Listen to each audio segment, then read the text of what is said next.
آپ کو اطلاع جب ہوتی ہے تو کس طرح آپ نے وہ کاروائی سٹارٹ کی اور ملزمان تک پہنچے ہیں آپ؟ 7ویں دن ہمیں ایک بندہ ملتا ہے سسپیکٹ جو ادھر پھر رہا ہوتا ہے. کتنی مالیت کی یہ رابری تھی اور ابھی تک پولیس کتنا کامیاب ہو چکی ہے اس میں؟ 2.25 کروڑ کی تھی. 95% ہم نے اس میں ریکوری کر لی ہے. تو میں ان کی باتوں میں آگے سر مزدوری پہلے کر رہا تھا. جو ملزمان ہیں انہیں کیا سزا دی جائے گی؟ یہ شیخو پورہ کی تحصیل فروز والا ہے، تھانہ کوٹ عبد المالک ہے. یہاں کا ایک علاقہ نجی سوسائٹی ہے رحمان گارڈن، جہاں پر گزشتہ دنوں ایک دروازے پر بیل ہوئی اور تاجر کے گھر میں روبری ہوتی ہے. خاتون نے جب دروازے پر بیل دی تو اندر سے وہ تاجر باہر آیا، جس نے اس سے پوچھا خاتون سے کہ کون ہے. تو آواز آنے پر اسے لگا کہ کوئی مددگار ہے، کوئی مدد لینے والی خاتون آئی ہے. اس نے مدد انسانیت کے ناطے اس دروازے کو کھولا. جیسے ہی دروازہ کھولا گیا تو باہر ایک کھمبے کے پاس 3 نوجوان کھڑے تھے اسلحہ لے کر، جو ایک آنکھ جھپکنے سے پہلے اس تاجر کے پاس پہنچ جاتے ہیں. انہوں نے اسے دھکا دیا، گھر کے اندر داخل ہوئے اور تمام گھر والوں کو وہاں پر یرغمال بنا لیا. تمام ڈاکو گھر کے ایک ایک کمرے پہ اس تاجر کو ساتھ لے کر جاتے تھے. تمام الماریاں، تمام سیف اور صندوقوں کو کھولا گیا. گھر کے اندر جتنی قیمتی اشیاء تھیں، زیورات تھے، نقدی تھی، سب اکٹھا کر لیا گیا اور اسے لوٹ کر ڈاکو وہاں سے اندھیرے کا فائدہ کرتے ہوئے فرار ہو گئے. البتہ جیسے ان گھر والوں نے پولیس کو اطلاع دی تو پولیس نے بر وقت کارروائی شروع کر دی. مزید انفارمیشن جا کر اندر ایس ایچ او غضنفر بٹی سے لیتے ہیں، ان سے پوچھتے ہیں کہ انہوں نے یہ کامیاب اپنی کارروائی کیسے کی ہے اور اب تک اس کارروائی میں مزید کیا سامنے آیا ہے. جی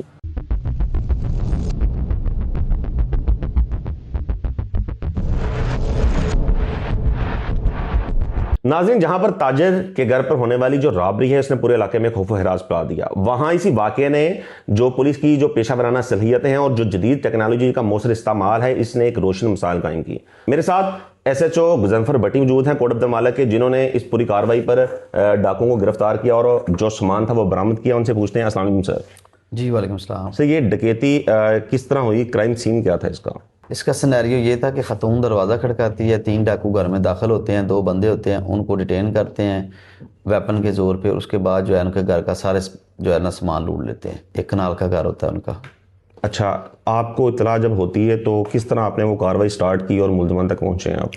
ہمیں جب یہ 15 کی کال ملتی ہے تو ہم کرائم سین پہ پہنچتے ہیں، فورینسک سائنس ایجنسی کو کال کرتے ہیں، کرائم سین یونٹ کو بلاتے ہیں اور ادھر سے انویسٹیگیشن جو ہے وہ ہم سٹارٹ کر دیتے ہیں. اس میں ہمارے ڈی پی او صاحب بلال ظفر شیخ صاحب ہیں، نواز سیال صاحب ہیں D S P S D P O circle Ferozwala, Nabeel Khokhar صاحب ہیں ایڈیشنل ایس پی شیخو پورہ. تو یہ اس پہ پروویژن ٹیمز ہوتی ہیں کہ کیسے واردات ہو سکتی ہے، کون کر سکتا ہے، ریزنز کیا ہو سکتی ہیں، کدھر جا سکتے ہیں بندے. تو میٹنگز ہوتی ہیں ہماری، اس میں پھر ہم طے کرتے ہیں، ہم سی سی ٹی وی کیمراز دیکھتے ہیں ڈے بائی ڈے بیک سے، اس دن کا پیچھے سے 1 دن پیچھے، 2 دن پیچھے، 3 دن پیچھے، 4 دن. تو 7ویں دن ہمیں ایک بندہ ملتا ہے سسپیکٹ جو ادھر پھر رہا ہوتا ہے. اس کے پھر 8ویں دن 9ویں دن بھی ملتا ہے وہ بندہ. 2-3 دن اس کی پریزنس ادھر پائی جاتی ہے، ساتھ خاتون کی پریزنس پائی جاتی ہے. تو ہم اس بندے کو پوچھتے ہیں کہ تم ادھر کدھر آئے تھے؟ تو وہ تسلی بخش جواب نہیں دے سکا.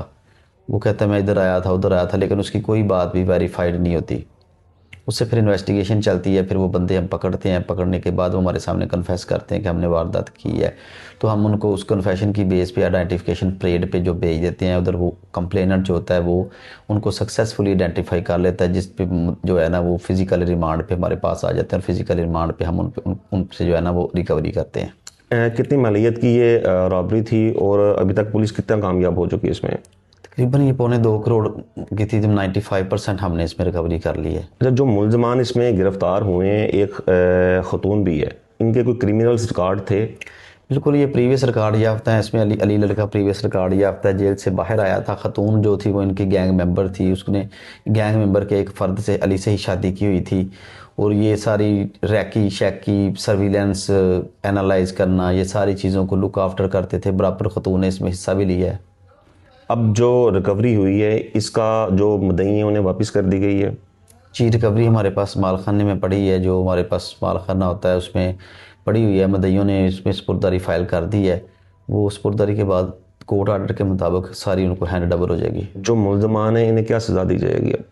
ملزمان کو تو جو پاکستان کا لا کہتا ہے، جو ضابطہ فوجداری کہتا ہے، اس کے مطابق ہی ان کو سزا ملے گی. ملزمان کی کوشش ہے کہ ہماری جو ہم اس کا ریکارڈ کی تکمیل کریں تاکہ court file sent to court اور ٹرائل میں ان کو پراپر قانون کے مطابق سزا ملے.